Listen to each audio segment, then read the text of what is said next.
and welcome back to Let's Play Breath of Fire 2. Last time we rescued the Grassman Spar from the rather, I want to say aggressive circus chief who turned out to be a demon. Bit of a running trend in the bosses we've been fighting throughout this game, I've noticed. And you may notice that my team is a fair deal stronger than they were last time. Specifically, Jean and Spar gained many levels. Now the reason for that is, while I'm generally not a fan of level grinding, to be completely honest with you, Spar and Jean are just so far behind that the only way to have them catch up without having them just be a piece of dead weight on my team is to grind them up. So I decided, you know what, forget it. Let's just go grind them up real quick so I can actually use them rather than be dragging them along. Particularly Jean, as you can see, his defense is pretty good. He's actually more defensive than Bo, although that's largely because he has better equipment options. Stamina-wise, he's a bit weaker. You may also notice that Jean has very good luck. He actually has the highest luck stat of any character in the game, so later on he may actually get a good number of critical hits. Aside from that though, most of his stats are just really that bad. Like, he's significantly weaker than Bo and Jeff in terms of strength. Spar, on the other hand, I said this in the last video that I think he's the worst character in the game, and I stand by that. He is a very, very unfocused character. He has high HP and AP, but his defense naturally is very low, as you can see. He doesn't have great equipment options either, so his HP tends to be burnt through pretty quickly.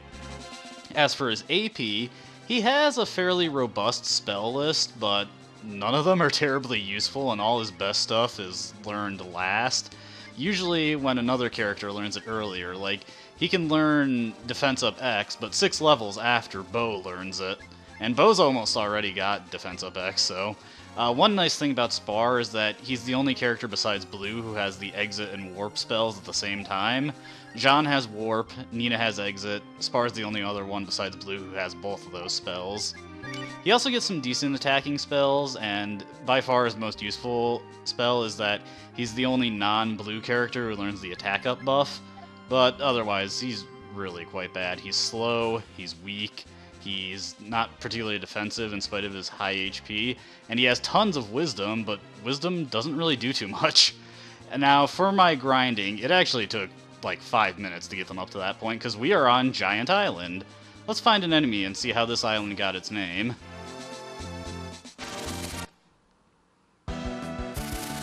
Ah, here we go. This is the perfect enemy to show off a fight against, because this is the one guy you can actually kill really quickly. Now this is Chor King.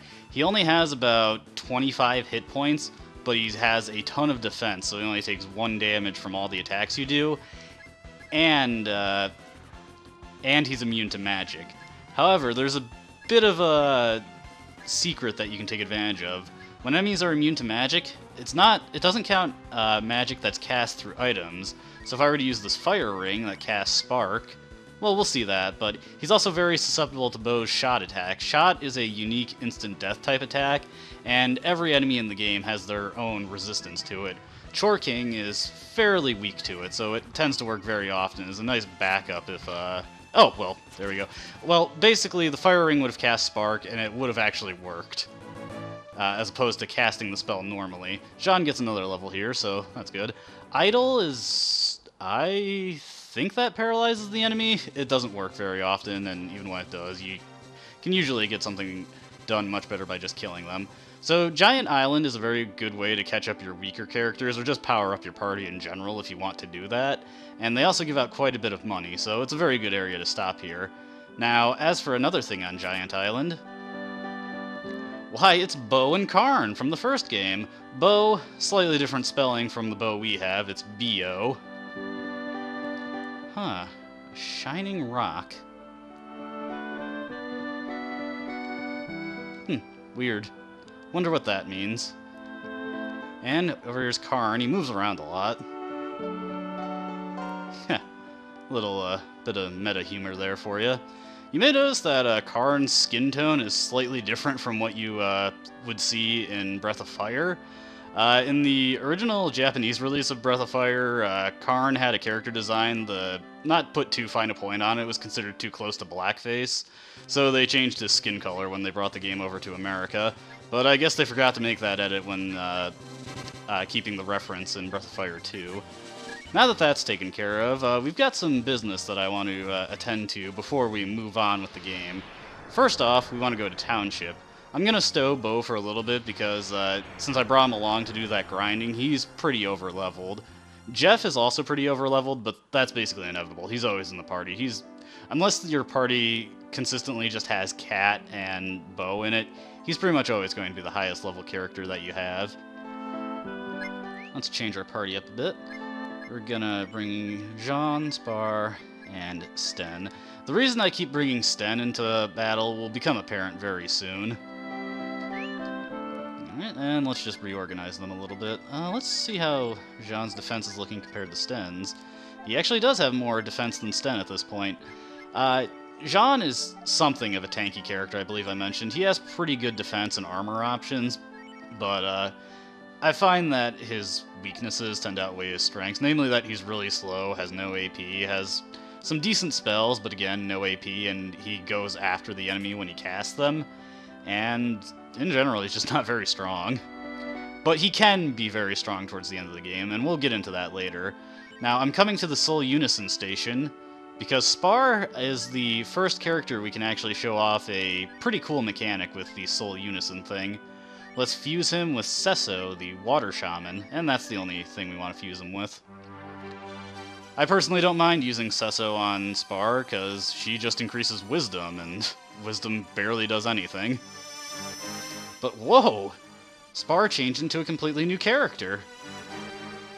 Now, for all intents and purposes, this character is just Spar, but let's take a look at her stats now. As you can see, all of Spar's stats have gone up a little bit. Also, although I think Spar is supposed to be a male character, or perhaps a genderless one, this specific form of him is more explicitly female in design. As you can see, his Wisdom increased by a huge amount, which doesn't matter too much, but also all his other stats increased as well. Now, certain combinations of shamans, when you bind them to characters, will change them into completely new characters. Spar, to get one of these transformations, just needs to fuse with Sesso, the Water Shaman. Unlike other characters, though, Spar is the only character who has multiple transformations. Every other character who can do this only has one. Spar has 3. And they're all different in fairly notable ways and excel at different things, but that's another thing that is way, way off, so we'll get to that later. Next up, there's a town that I want to visit, as it has a few things there that we want to attend to before we put them off for too long. Let's just see, I believe I passed it. Yes. So let's head there.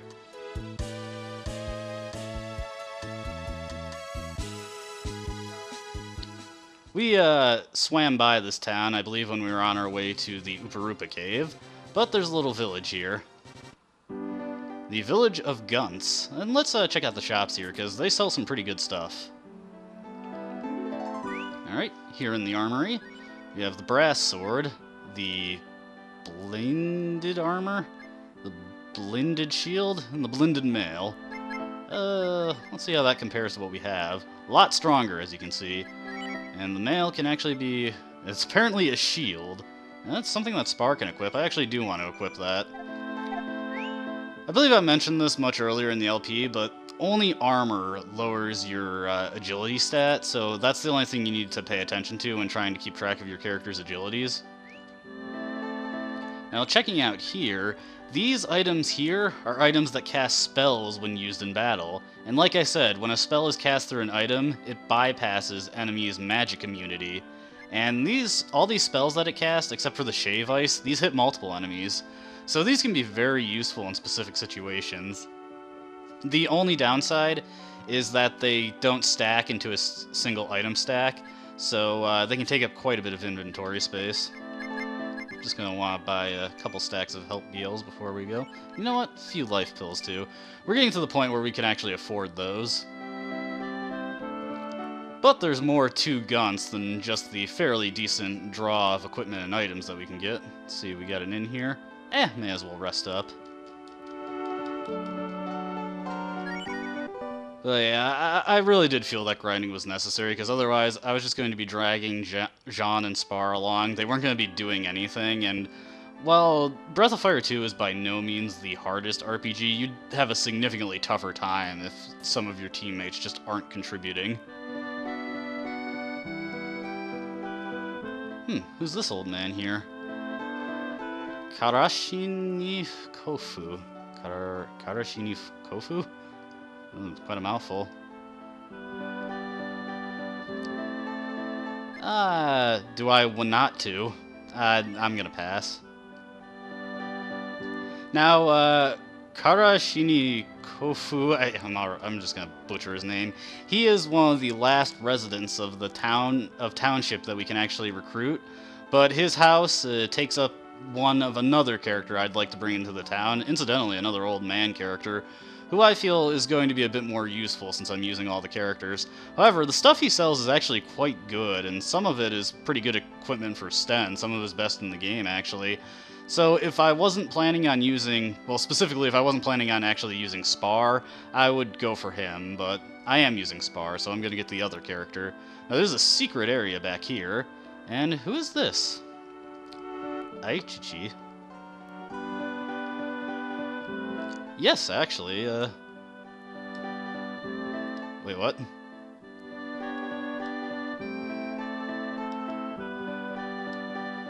We need machine. I don't even want to ask about body.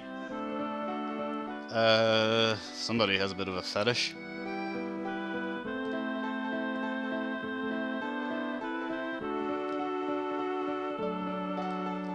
Oh, cool. So, Aichichi is the sort of secret 7th tenant you can get in Township. Although, it's not exactly apparent that she goes there, but let's warp back to Township real quick and see if she's there. And it's not immediately obvious what the purpose of her is, but it will be very, very important much later in the game. So, let's go back to Township. And after that, I stopped in Tunlin to get it on my warp list, as you can see. So, whoops, wrong place. But we'll visit there, too, because it gives us a little direction on what we need to do next. Well, actually, okay, minor change of plan. We'll go to the Great Tree first, then we'll go to Tunlin, after we go to Township. I'll get this eventually, trust me.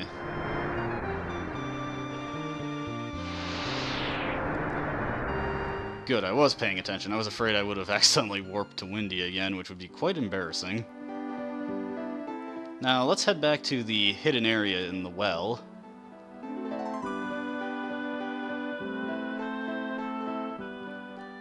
Incidentally, I think this is one of the few instances in the game where you can actually enter a well. And as you can see, here she is. But she's mostly puzzled at the purpose of this room. Still, now that we've gotten her, she'll stay here until she becomes relevant again. And believe me, it is very important that you get her if you, well, okay, we'll just get to it when we get to it. Suffice to say, if you know she's there, you may as well get her as soon as you can.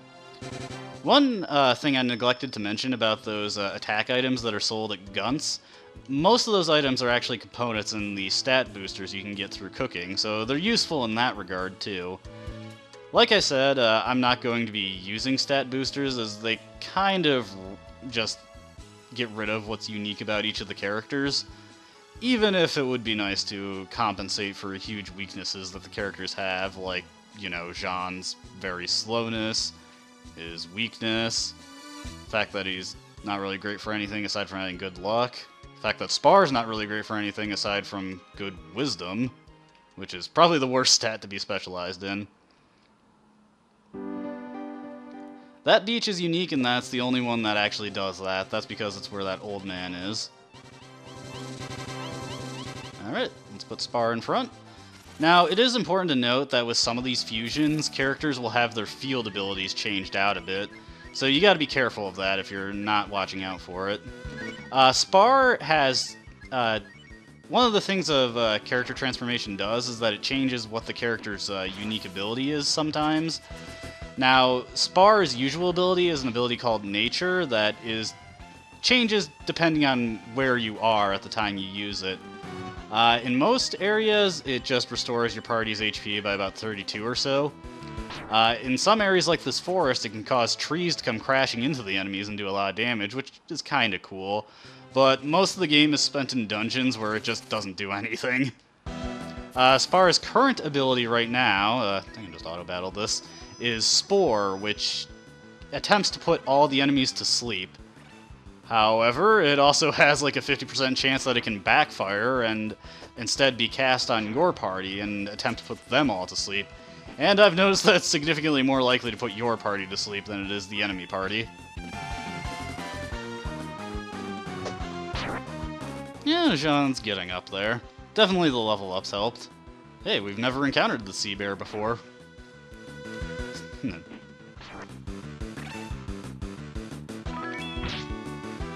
I suppose SpongeBob references are passé. Whatever. That was quite a bit of HP, though. Incidentally, if you could think of it, ooh, that was a Knuckles for Ran. If you could think of it at the time you were in the whale cave, if you brought the fire ring that Here's an annoying thing about fusions in this game. Plot events have a tendency to undo them for you. Spar is talking in the third person.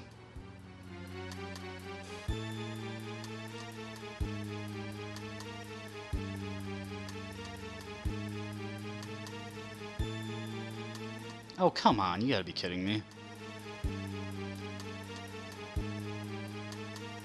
Alright, we'll go to Tunlin.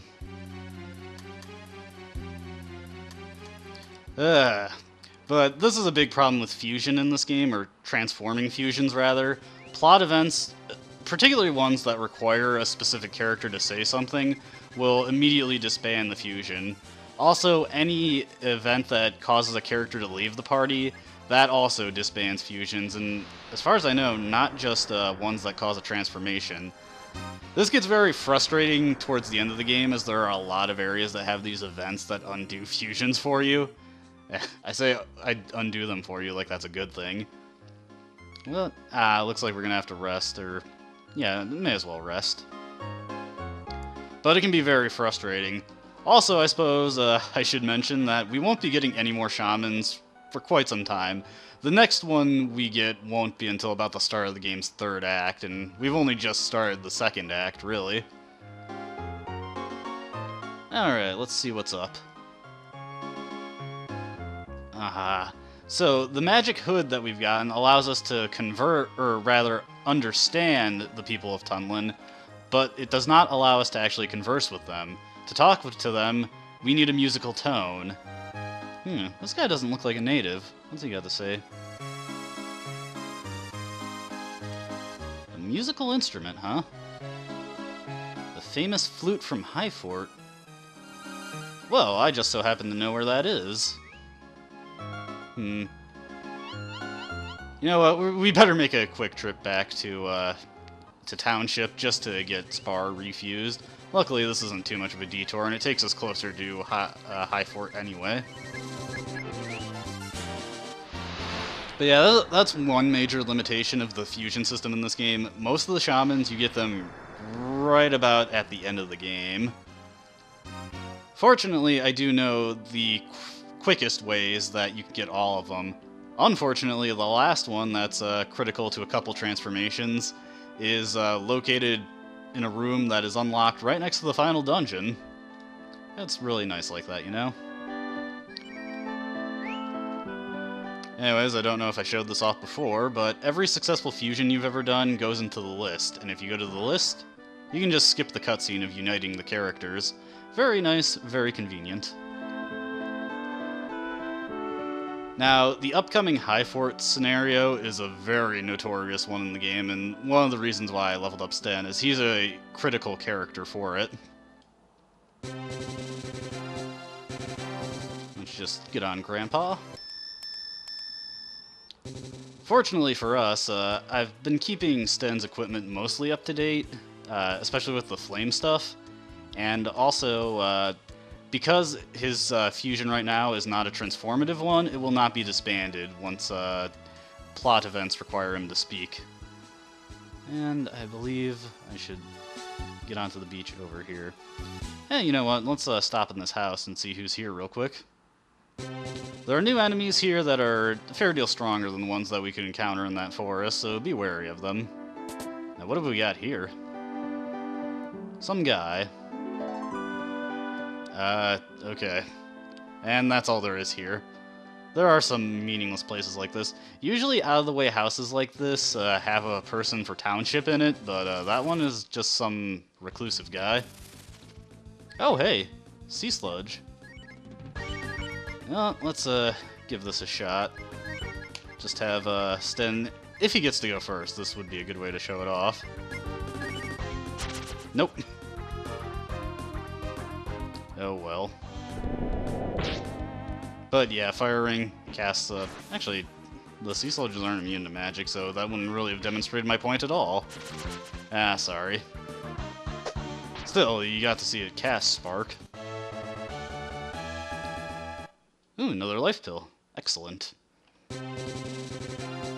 But yeah, as you can see, or if you recall, the amount of experience the Sea Sludge actually gave us, even then it didn't really compare well to what we got from Giant Island, so... Oh, weak enemies.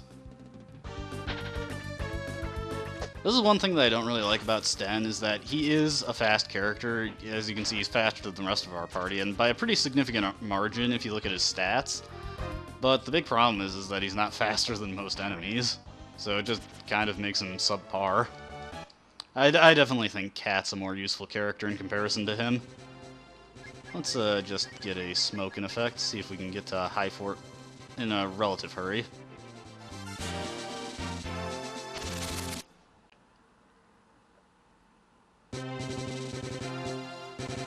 Alright, let's, sorry, spaced out there for a second. Ah, new enemy here, actually, Dynafung. I forget if you can actually encounter this near Tunlin. I know there's an enemy that at least looks like it by Tunlin. Yeah, I really don't have much in the way of magic here. I mean, Sten has some, but he doesn't have a lot of AP. These guys can actually be pretty dangerous if you encounter two of them, because they just love to cast the Thunder spell, and that damage adds up after a while. Luckily, I had the foresight to invest in some healing items.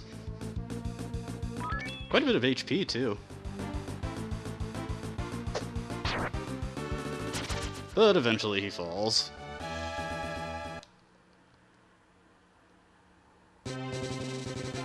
This is all good for Sten. He really needs the levels. He needs every level he can get for the upcoming scenario. I would have brought him along to Giant Island if I didn't need Bo's shot ability for consistency. Ah, another another new enemy. Yeah, let's give Flame a shot. I forget when he learned that spell. Oh, whatever the case, he actually learns it quite a good deal before Nina actually does. Too bad he just doesn't have the AP to use it. Stone Golem, not too much to say about this guy. He can cure himself, as you just saw there, and I think he hits really hard. But he's very slow, so we can just go faster than him.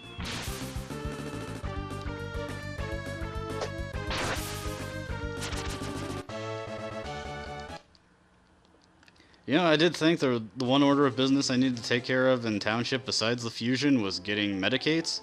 But, you know what, I didn't know about medicates until this playthrough, and personally I think life is more interesting without them. Alright, let's get in here. You need Sten's abilities to cross this gap.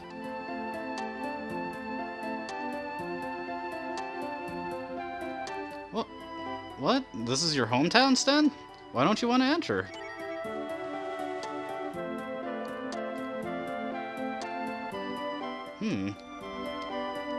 That's strange. Why wouldn't Sten want to return to his home? Well, let's go say hi to your friends.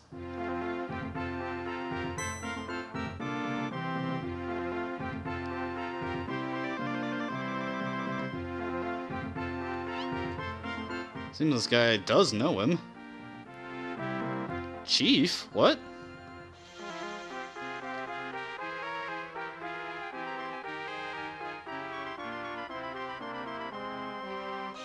Huh. Ah, so Sten seems to have been some kind of soldier.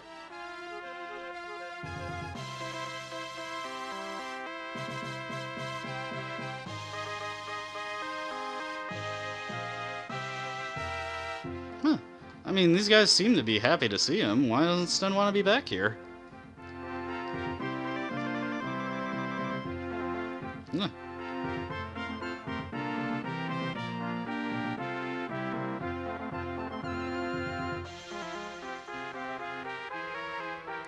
You know, I don't think I've ever seen Sten be this humble before.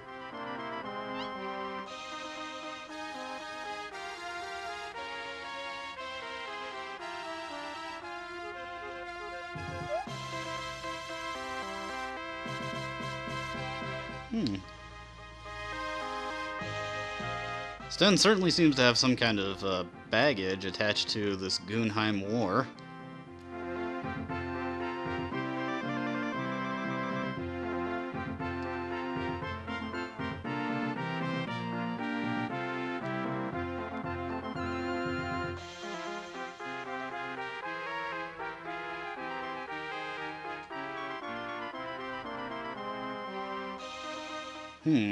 Well, Sten has left our party there, but we don't really need him right now. This looks like a fairly hospitable place. Alright, thanks, Gain. But, this video's been going on for a while, so I think this would be a good chance to take a break. I hope you enjoyed watching, and I hope to see you next time as well. Please, have a nice day.